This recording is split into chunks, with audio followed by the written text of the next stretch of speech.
Hello friends, நீங்க குவைத்ல இருக்கீங்கன்னா உங்களுக்கு தான் இந்த வீடியோ ரொம்ப முக்கியமானது. ஏன்னா இதுல ஒரு ஒர்க்கர் மேல சிங்கத்தை விடுறாங்க. இன்னொரு பக்கம் குவைத்ல ஹவுஸ் டிரைவரை அரெஸ்ட் பண்றாங்க.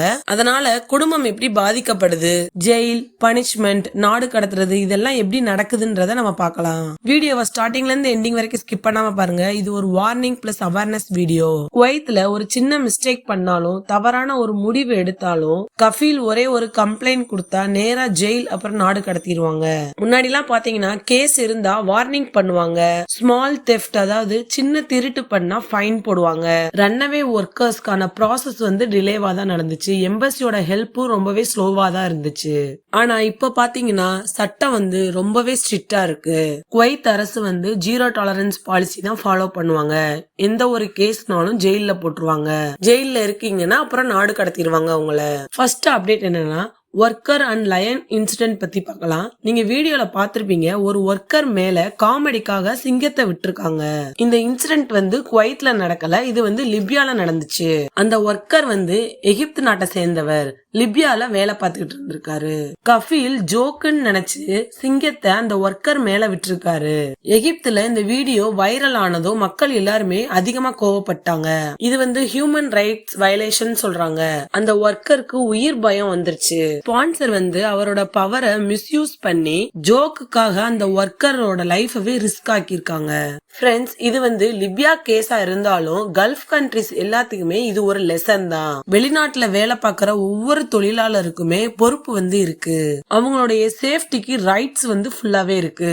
ஒரு தொழிலாளருக்கு பயத்தை காட்டி அவரை கண்ட்ரோல் பண்ணணும் அப்படின்னு நினைக்கிறது அது ஒரு கிரைம் தான். பயத்தை உண்டாக்கி அவரை வேலை வாங்குறது அது ஒரு crime. Next Kuwait house driver arrest update பத்தி பார்க்கலாம். இது ஒரு முக்கியமான குவைத் கேஸ். ஹவுஸ் டிரைவர் ஒருத்தர் மேல கஃபீல் திருட்டு கேஸ் போட்டிருக்காரு. அந்த டிரைவர் பயத்தினால ஹவுஸ்ல இருந்தே ஓடிட்டாரு. அவரை போலீஸ் அரெஸ்ட் பண்ணி ஜெயில போட்டாங்க. இதனால அவங்க ஃபேமிலி ரொம்பவே பாதிச்சுட்டாங்க. அவருடைய ஃபேமிலிக்கு நிறைய டவுட் இருக்கு. எத்தனை நாள் ஜெயில இருப்பாங்க, எப்ப இந்தியா அனுப்புவாங்க, லாங் பனிஷ்மெண்ட் வருமா அப்படின்ற டவுட் எல்லாமே அவங்க ஃபேமிலிக்கு இருக்கு. நெக்ஸ்ட் ஜெயில் அண்ட் நாடு கடத்துற ப்ராசஸ் பத்தி பார்க்கலாம். ஸ்மால் கேஸ், அதாவது திருட்டு கேஸ், ரன்னவே கேஸா இருந்தா போலீஸ் கஸ்டடியில வச்சிருப்பாங்க, ஜெயில போடுவாங்க. எம்பசி ப்ராசஸ் நடக்கும், ஒயிட் பாஸ்போர்ட் தருவாங்க, குரூப்பா நாடு கடத்திடுவாங்க.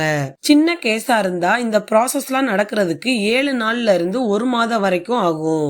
அதுவே பெரிய கேஸ், பெரிய திருட்டு, ரிப்பீட்டட் கேஸா இருந்துச்சுன்னா கோர்ட்டுக்கு போவாங்க. குவைத் சட்டப்படி 1 வருஷம், 2 வருஷம், இல்லைன்னா 4 வருஷம் ஜெயில போடுவாங்க. அதுக்கப்புறம் தான் நாடு கடத்துவாங்க. குவைத்ல ரூல்ஸ் அண்ட் ரெகுலேஷன், அப்புறம் சட்டம், இது எல்லாமே ரொம்பவே ஸ்ட்ரிக்டா தான் இருக்கும். குவைத்ல வேலை பார்க்கற ஒர்க்கர்ஸ்க்கு ஒரு ஃபைனல் வார்னிங் ஃப்ரெண்ட்ஸ், ரன்னவே ஆகாதீங்க, திருட்டு கேஸ்ல இன்வால்வ் ஆகாதீங்க, ட்ரக்ஸ் பக்கமே போகாதீங்க, இகாமா இல்லாம வெளியே சுத்தாதீங்க.